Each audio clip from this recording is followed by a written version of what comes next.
Hello. Well, greetings, everybody. Welcome to Snow Desk. So before we begin, we just want to remind you that we'll be answering your questions after the broadcast. So please submit your questions to the Facebook or YouTube chat box. And if you take any photos of your class during today's live stream, feel free to share those photos with us by using the hashtag SnowDesk2019.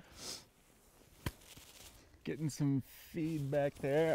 But yeah, welcome to this edition of Snow Desk, the show from the snow in Grand Teton National Park. I'm Ranger Mark. And I'm Ranger Veronica. And keep an eye on Field Ranger Katie back there. She'll be acting some things out in the background from time to time, so keep an eye on her. Yeah, you don't want to miss her. All right, so we're coming to you live from the town of Moose in Grand Teton National Park, located in the northwest corner of the state of Wyoming, which you can hopefully see on your screen. Yeah, and it is pretty wintry out here today. Quite as you can wintry. See. Yes, I mean, it is a beautiful, sunny, clear day, but it is also pretty cold. Very cold, negative 11 degrees Fahrenheit to be exact. So we're gonna keep an eye on that.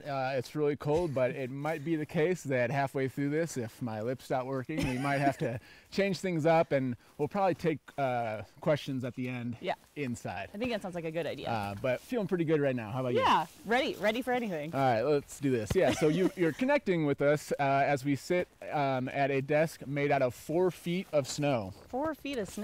Yeah, as Ranger Katie is demonstrating. Yeah, almost as tall as Ranger Katie. A lot of snow, yeah. We've had so much snow this year that we pretty much just had to carve out the snow desk out of the snow, shape it a little bit. Whereas in years past, like last year, there was barely enough snow that we had to kind of pile it up and build the snow desk. So yeah, we're pretty happy to have so much snow this year. It does vary a lot though. Yeah. I think we've already got over 60 inches of snow this month alone, whereas last year there was only around 20. Yeah, that's a lot of snow for even Grand Teton. So let's talk more about Grand Teton. Grand Teton National Park is just one of many special places in the United States that have been set aside to be protected forever. Special places like the Statue of Liberty in New York, the Grand Canyon in Arizona, maybe even Zion National Park and Flagstaff Area National Monuments. They've all been set aside because they tell the story of all Americans and are important to people around the world. There are lots of amazing things to explore and discover and learn, and these beautiful places will always be here for you to come and visit. Until then, we're glad you get to visit Grand Teton National Park by tuning into this live broadcast of Snow Desk. Yeah, it's great. So yeah, Grand Teton National Park was created to protect the beautiful mountains in the back there. Yeah. As well as a variety of wildlife. We have lots of big and small animals here in Grand Teton, and in order to live here, they each have to find a way to survive the winter. Oh yeah. So what is winter like for everything living here in Grand Teton National Park? Great question. Because yeah, first of all, it's actually kind of dark here during the winter. The sun is low in the sky and the days are kind of short. So that can be kind of an issue for the animals living here. A lot of darkness. Yeah. I have another one. Oh yeah, what do you got? Yeah, so it's pretty hard to find food here in the winter. I'm not talking about us. Rangers can very easily go to the grocery store, get some food, but if you're an animal here in Grand Teton National Park, most of the food is buried underneath all of this snow. Yeah, not much around. Yeah, and we have a whole lot of snow up in the mountains. Our average snowfall is 400 inches. That's like the height of a 3-story building. Wow. Yeah, if your houses out there are 1 stories, that's like 3 of your houses stacked on top of each other, 3 of your schools. Yeah, and as we've already mentioned, it is also quite cold here. That can be a challenge for the animals living here. Oh yeah. The coolest it's ever been, thankfully not right now, but negative 63 degrees Fahrenheit is the record for Grand Teton National Park. That's colder than even the inside of your freezer. We live in a freezer? Pretty much. Oh, okay. Well, makes sense. Yep. So winters are also very long. We like to joke that winter lasts anywhere from 6 to 8 months, but it's not really a joke. No, doesn't matter. It's more than half the year, which is pretty exhausting. Yeah, I don't even remember summertime. Yeah, but a distant memory. Yes. So I wonder, after that, really intense description of winter here in Grand Teton, I wonder if any of our viewers would like to move to Grand Teton National Park. Yeah. Anybody? Any takers? Oh, Brave. looks like we got one. Ranger Katie is courageous enough. Yeah, good thing she already lives here. Yes. Great. All right, so as you can imagine, not all animals are prepared to deal with such harsh winters. So they have to deal with winter in their own ways. There are animals like bears, for example, that sleep through the whole winter. They do this thing. You're talking about hibernating? Oh yeah, hibernating. Thanks. I almost forgot. Yeah, Yep, so yep. hibernating. Maybe like our field ranger Katie over there. Looks like she's sleeping. Maybe we should whisper. And there are some animals, like the pronghorn antelope, who choose to move away for the winter. They skedaddle? Actually, I'm thinking close. The more scientific word might be migrate. Ah, okay. Yeah. So they migrate. They move away for the winter. But in today's edition of Snow Desk, we're not going to talk about those animals. We're talking about the animals who stay right here and tough it out through the long, cold, dark winters in Grand Teton. So what's life like for them?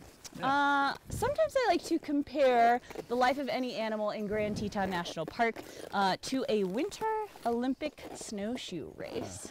Right, so just imagine this. During a snowshoe race, athletes have to deal with the snow and the cold and all the elements. Like Ranger Katie back there? Like Ranger Katie back there. Yeah, not only are they battling the winter, but these racers would be competing with other racers. Oh, yeah. So animals have to survive the cold and the snow while also competing for food, water, and shelter. Sounds tough. Yes. To win a race, you have to be prepared. You have to be strong and determined to win or survive. Yeah, and so winning a gold medal would be like surviving the winter. Oh, yeah. Ranger Katie back there looks like she might have won a gold medal. Oh, yeah.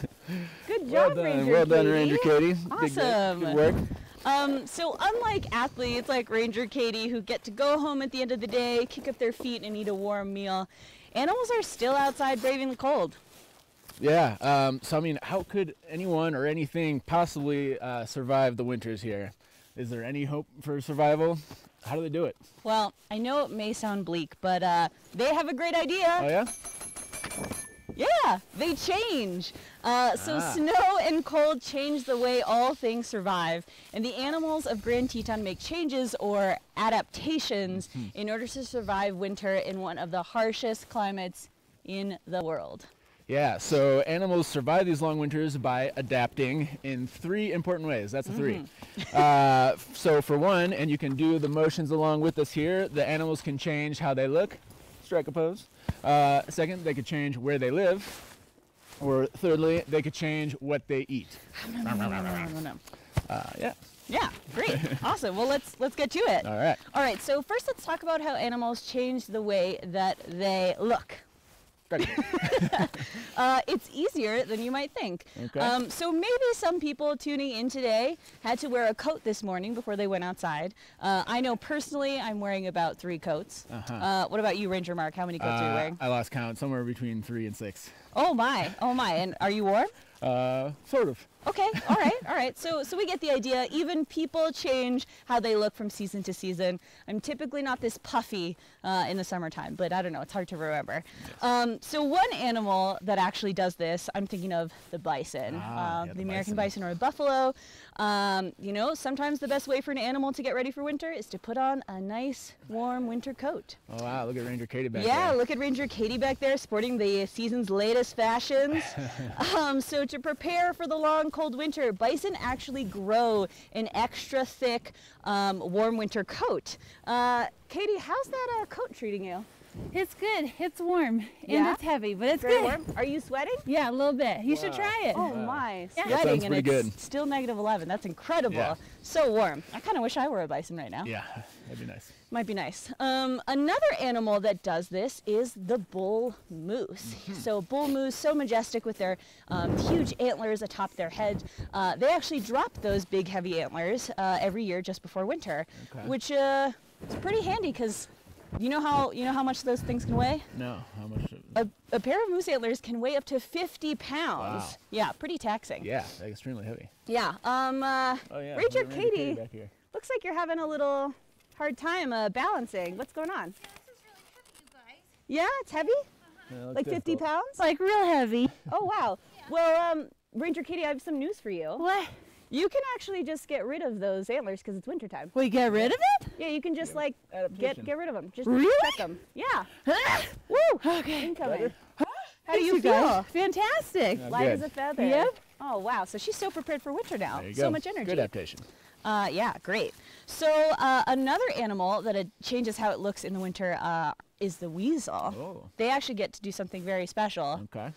They change the color of their fur for winter. You know, because you might not believe it, but it doesn't actually always look like this out here. So animals that rely on camouflage to change the color of their fur to blend in during season to season, they're pretty cool. Yeah. On your screen, you might be able to see 2 examples of what a weasel might look like. One is brown, one is white.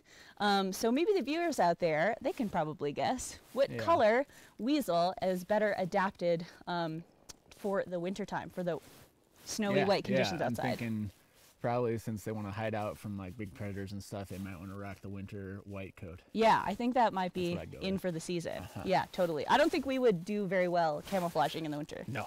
No, Not at not ideal. All right, so now that we learned about how animals change the way that they look, maybe you can think to yourself, if you were an animal here in Grand Teton, what would you rather do? Grow a warm winter coat like the bison, shed your antlers like a bull moose, or camouflage like the weasel? Ranger Mark, which one, what are you Right feeling? now, yeah, I'm definitely feeling the bison coat. Some warmer fur I would be agree. nice. Yeah, it'd be really nice to have an extra layer.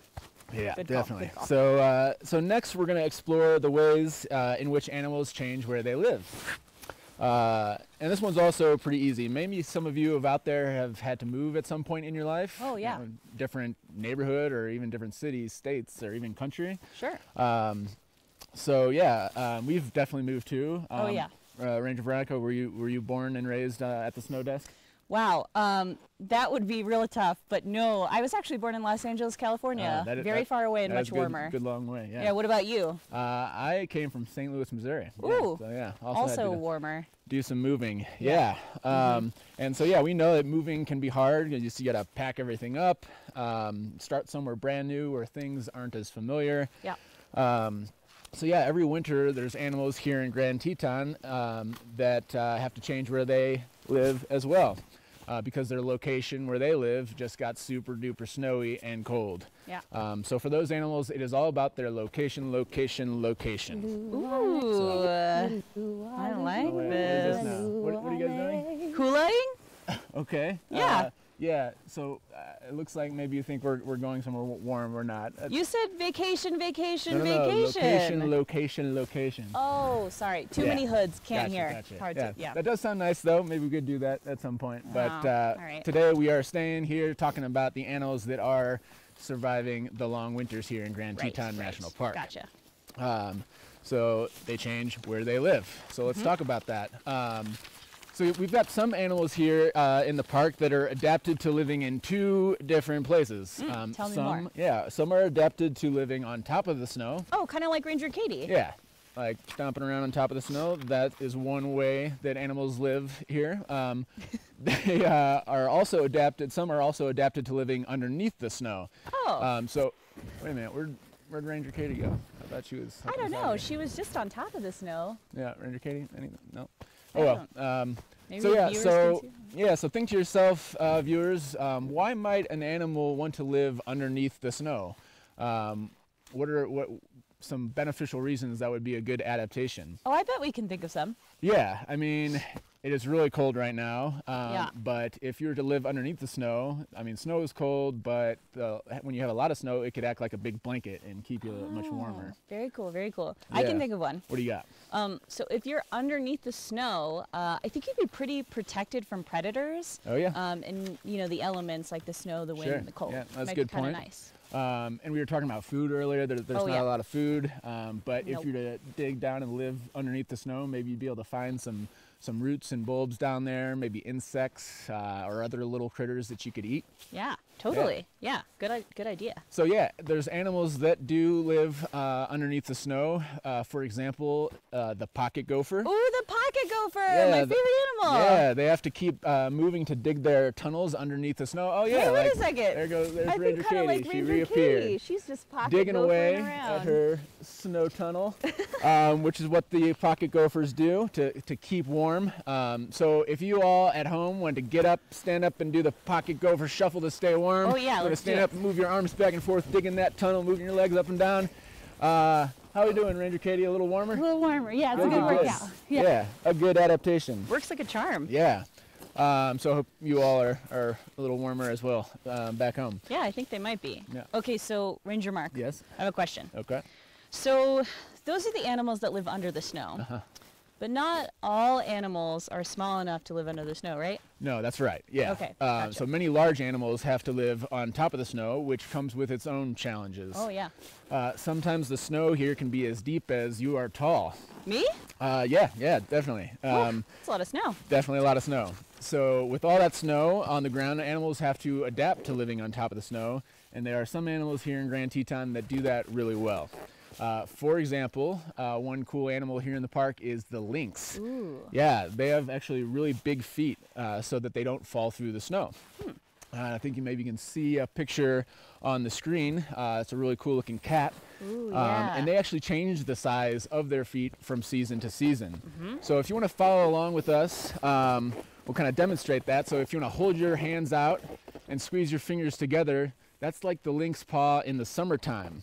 But as it gets closer to the winter, the lynx will actually grow fur in between its toes. Wow. And it'll make their paws a little bigger. So if you want to spread your fingers out until they're as wide as you can possibly be. Now you've got a lynx paw like it has during the winter time. Wow. A bigger paw for stomping around on top of the snow. It's almost as if the lynx has like 4 snowshoes for paws. Oh, wow. Pretty Oh, here fancy. comes Ranger Katie. Oh, look at her. She's got 4 snowshoes. Yeah, how's that doing for you? Great. Yeah, good. Yeah, you should try it. Okay. Look at her. She's floating on the snow. Yeah, you know, people do that too. Oh, we do don't we? grow fur between our toes. That'd be Right, interesting. But we do change the size of our feet by wearing snowshoes or skis or snowboards, something like that, that help us stay on top of the snow. Can you imagine if we didn't? Oh, man. Well, we just, like, fall right through. Yeah, Go up. it'd be. Oh, Oh, there goes Ranger ow. Katie. Yeah. You okay, Ranger Katie? I got it. Oh, okay. I got it. You gonna make Good it luck. Yeah, no, I got it. out? Okay. Good. Okay. So we learned about how animals change where they live. They're adapted to life above the snow or below the snow.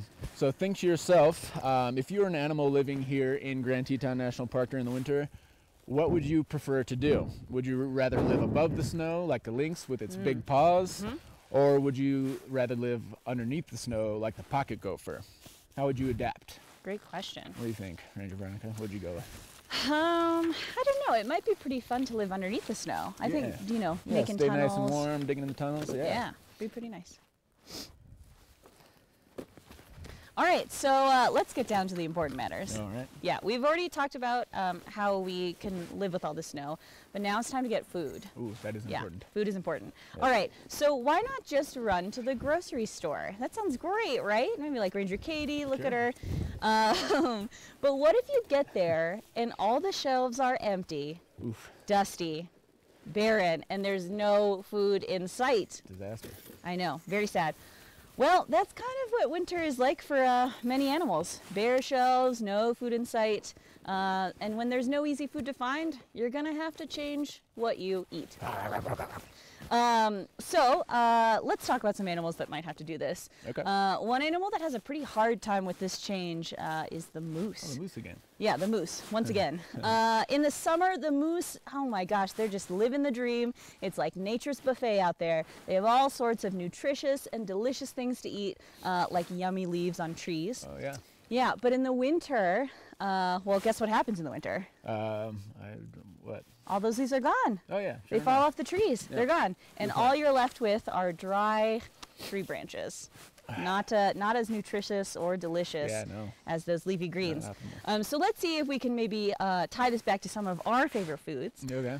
Okay, Ranger Mark, what is your favorite breakfast food? Oh, I enjoy the honey oat granola crunch. Honey oat granola crunch. Yes. Wow, Every day. quite a breakfast treat. Yes. All right, okay, so let's use that. So you're eating, it's the summertime, so you get to eat your favorite cereal, honey oat granola crunch, all summer long. Like Katie over here. Oh man, great. look Oh, at yeah. that. She has your favorite cereal. Oh, nice. Okay, so it's summer. You're eating it. You're living the time. You're having the time of your life. But then all of a sudden, the season changes. It's winter time, and all your cereal runs out. Oh no.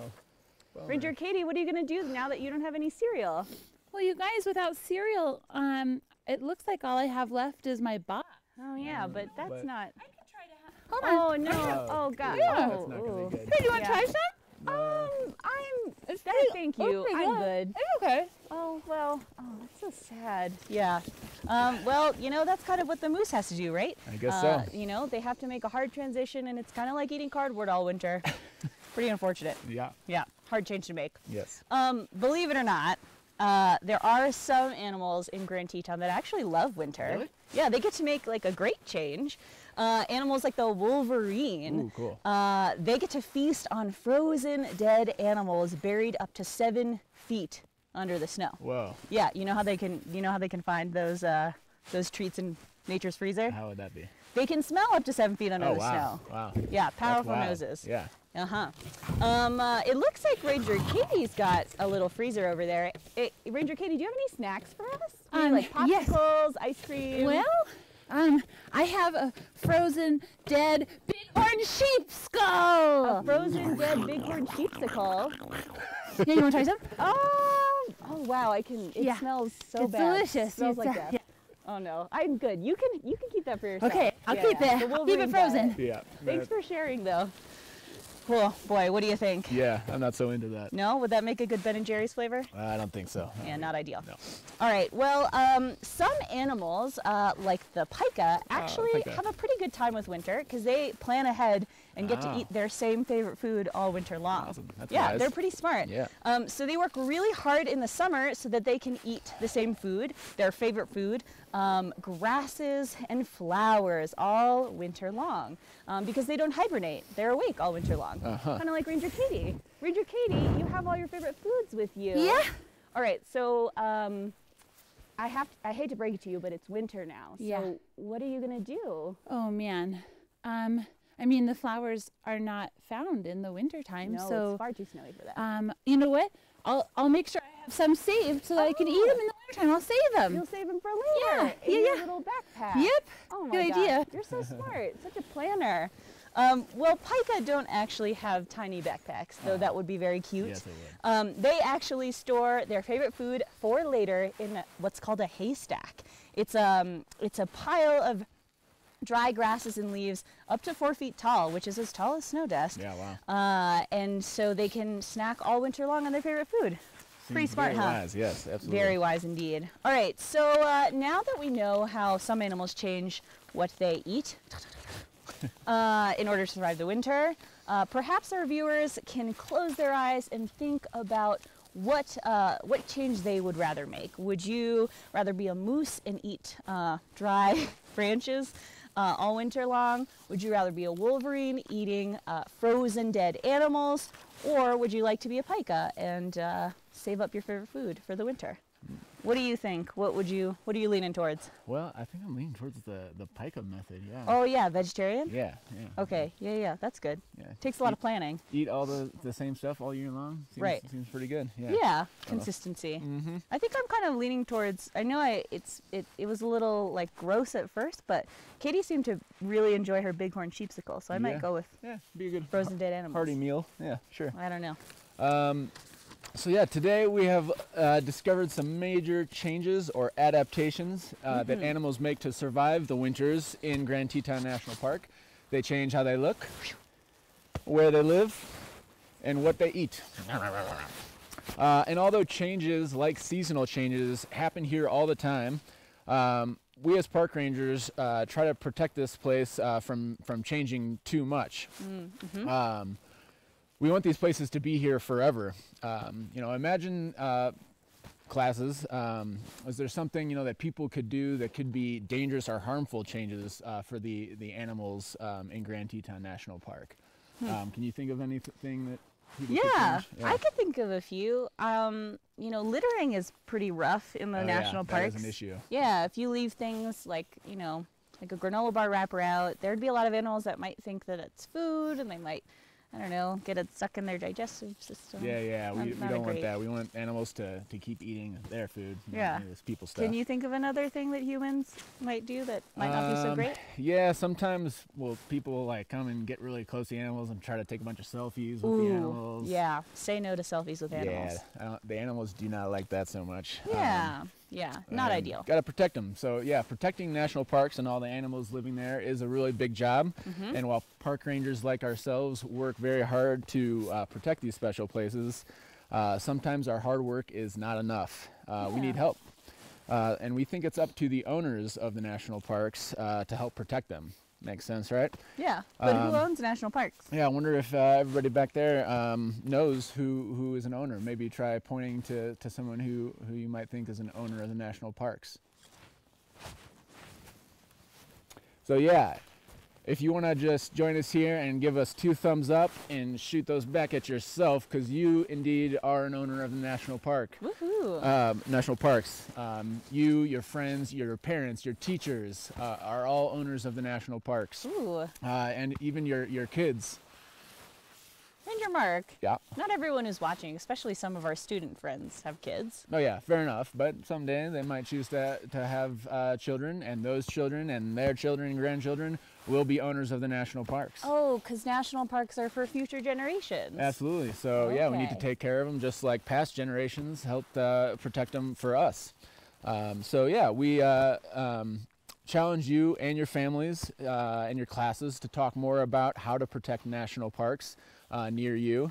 You know, do some research. There's over 400 national park units across the country that you could check out. So take a field trip, learn about them, explore them. You could even become a junior ranger. So yeah, that'd be great. Yeah. Oh, and you're looking at a map right now, and all those red dots are national parks. So see where one is relative to you, and maybe that'd be a good one to go check out. Yeah, I bet there are a lot close by. Totally.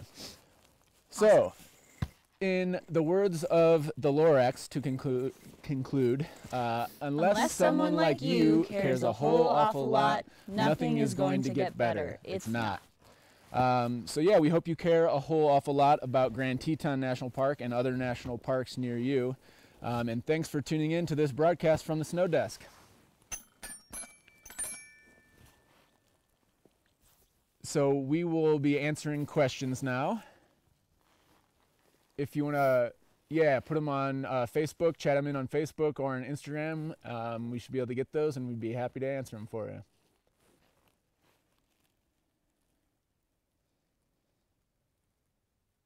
Ooh, first question. So what What's your is our favorite? favorite animal? You Ooh. want to take that one first? Sure. Definitely have an answer.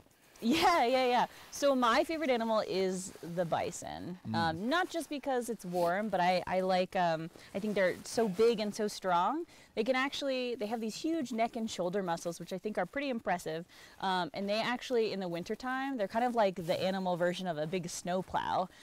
They take their giant head and they just kind of plow through so they can actually move throughout the snow very easily, which I think is very impressive. That and is they're awesome. just really majestic. Yeah, they're special animals. Good looking sure. animals. Absolutely. What about you? What's your favorite animal? I go with the pronghorn. Ooh, it's a good one. Yeah, I feel like they're underrated. They're really cool looking. I love their horns. They're kind of different than other horned creatures around here, and they are super fast. They are the fastest land mammal in North America. Yeah. They're pretty cool. Very cool. Great question. Where do park rangers live when we are park rangers? Well, Believe I'm it going or to not. crawl under the snow desk and call it good. Yeah, Just no. kidding. That is not going to work out. I am not adapted to that. So when park rangers aren't here at Snow Desk, we actually have houses. We're pretty lucky. We get to live inside of the national park, which is not typical for most people. But we live in a neighborhood. It's straight through those trees up there. we get a nice view of the Grand, Yeah. which is pretty exciting. Yeah, they're nice places to live. They're a little hard to find right now because they're pretty much buried in snow. The snow on top of the roofs has fallen off and met with the snow on the ground. It's kind of like living in Snowdesk. It kind of is, yeah. Okay. Yeah, so yeah, it is kind of like living in a Snowdesk or cave. And it's about a half an hour from the nearest grocery store. Yeah, not too in the middle of nowhere. Yeah, it's not a crazy place to live. Yeah, so we're fairly close to Jackson, and yeah, it's a pretty nice place to live. I like living there. Yeah, it's got a nice porch, have a refrigerator with not bighorn sheepsicles in it. Good neighbors. Good neighbors. Good times. All right. Okay, do we have any more questions?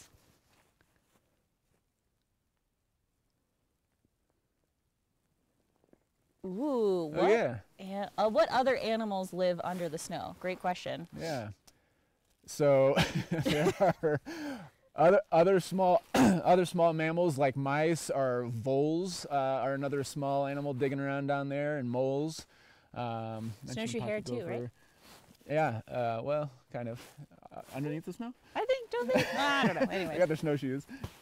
Oh, never mind. But yeah. It's true. Some other animals that like have dens for the winter. I can think of badgers. We have some badgers here. Sure. That might live in dens. Wolves, they den out. The weasels. We That's did a good talk one. about the weasels We've earlier been in this seeing broadcast. some tracks from a lot of those critters that, like, as they're on top of the snow, but then go to live in their little homes underneath the snow. Yeah, they're pretty noodly. I saw my first weasel for the first time ever. They're so long and nimble, and I just saw one hopping across the post office, actually, which is pretty I'm funny. still waiting on my first weasel sighting. It's a time. That's an interesting question. What is our least favorite animal? Yeah. You want to go first? Oh boy. I mean, the first thing that comes to mind, mosquitoes. No one. Yes. Does anyone like mosquitoes? I feel like I'm maybe offending someone out there, a viewer out there, but I'm not a big fan of mosquitoes. I think that some animals might enjoy eating them, but yeah, true. I am certainly not a fan. Luckily, don't have to worry about them right now. Yeah, thank goodness. Oof. Yeah, I am a pretty big fan of the diversity of animals that we have here in the park. So yeah, I'll just go with mosquitoes too. Hope that's not cheating. Ooh, the question is, how do you become a park ranger? Yeah, so that's a great question. There are lots of different paths, but generally speaking, to learn about the natural world in one way or another, like going to school and being super curious and learning about different ecosystems.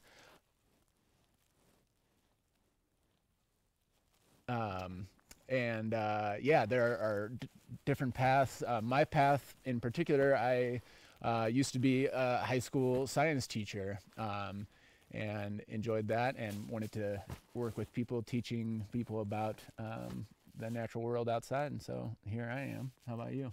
Yeah, so, just another one path. I went to school and studied anthropology, and I spend summers as an archaeologist, and then I spend some winters working for Snowdesk and being a ranger.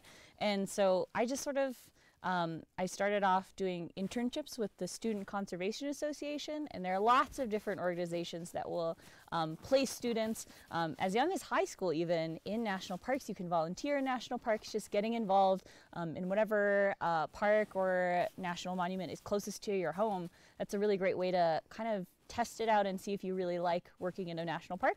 And then you just kind of go from there and study something that you're passionate about and just kind of make it work. Yeah.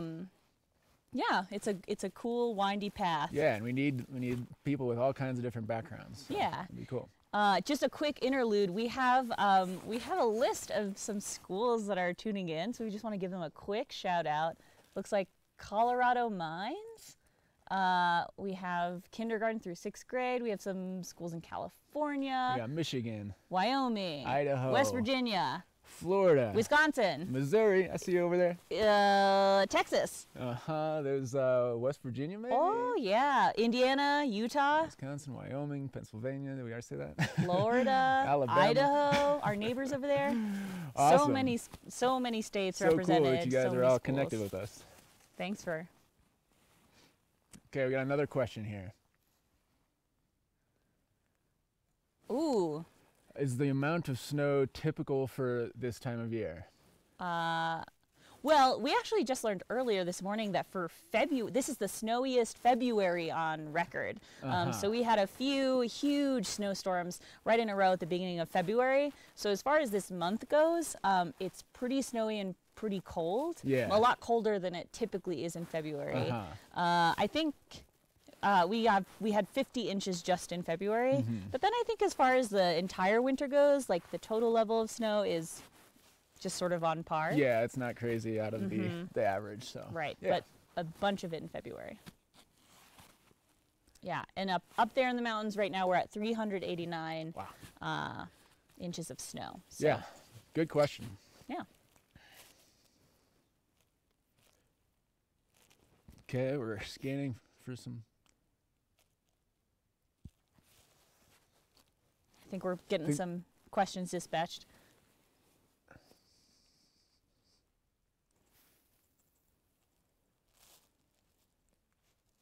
Oh, okay. So the question is, what role, if any, do park rangers play in avalanche mitigation? I'm not sure about that one. I can take a stab Okay, at it. yeah. So we don't. Right. So we don't mitigate in a national park things. Ice climbing in the mountains, it's up to the individual's own risk management and decision making. We do, however, we have a team of highly specialized rangers who, are very experienced navigating in the backcountry in the snow. They themselves make sure to do all the proper tests before they go out. So that's digging a snow pit, testing snow levels, checking the snow reports. There's this really great resource online through Teton County, I believe, and they send out a daily snow report, and so they actually predict the avalanche danger. And so that's a really great thing to check beforehand. And so those rangers will check that and definitely be out and about just in case something bad happened in the backcountry. So they're sort of there on the tail end, though. So we don't do any sort of preemptive kind of avalanche mitigation. It's up to people's own choices and decision making, but the best thing you can do is just check in on snow conditions, make good choices, check the avalanche forecast, and do some snow science, which is pretty cool. Oh, very exciting. It sounds like we're going to put up a live video of some people's ski tracks. We have these really great cameras that can actually show you what's happening way up in the mountains. And we've spotted some ski tracks. So it's a beautiful day outside, so I'm sure those backcountry skiers are having a lot of fun, hopefully not triggering any avalanches, and skiing their little hearts out. Yeah, fun stuff. Yeah, look at that. Beautiful. Very cool. Other questions? Let's take a look here. Ooh. What is Grand Teton like in the summer? Very different. A lot warmer, and there might be some snow, but only way up there in the high elevations near the peaks. We do have glaciers where, the snow is packing up and, it actually never totally melts away. And we have glaciers carving out valleys in the mountains. But yeah, down here, it's actually pretty warm and dry. A lot of this area that's covered by snow, you'll see a lot of sagebrush. I love sagebrush. Yeah. So yeah. Yeah. Different vibe. Yeah. Typically in the summer, I feel like it gets up to the 70s and 80s. But then at night, it still gets a little chilly. You need to have a sweater, but not 14 layers. Yeah, and another change I can think of that's been really noticeable right now, and yeah, you can kind of see a picture that shows a little difference. But wildlife-wise, there's Ooh, also yes. wildlife that aren't here right now that do come here for the summertime. So Right. like birds in particular, this place would be a little noisier with bird song in the summertime. You'd see your favorite animal, the pronghorn, Yes. Yep. out yep. on the sagebrush flats, Yep. which would be very cool. Yes. Yeah. So it does look different. The things you see, animals are in different places throughout the park. Yeah, you'd see the glacially carved lakes and be able to swim in them, as opposed to now they kind of just look like a big white field of snow. And you can ski on top of them. You can ski on top Sometimes. of them or go ice Safely. fishing or something like that. So very different. Oh, the question is it too cold to have pets? I mean, you can. I wouldn't leave your pet outside all the time. Right. Yeah, too cold for that. Right, domesticated pets, not used to fending for themselves in the snow and the cold, Not like adapted. some of our wildlife here. So I guess, people here in Grand Teton have pets. They probably keep them inside. They take them out for walks, things like that. Yeah. But yeah, it's really cold for them, and there's also a slight concern that we do have our big wild predator animals that could be a threat. Yeah, if you have a dog in Grand Teton National Park, you always want to keep them on a leash, so they don't, Good point. get into trouble with Yes. our local wildlife residents. Yeah.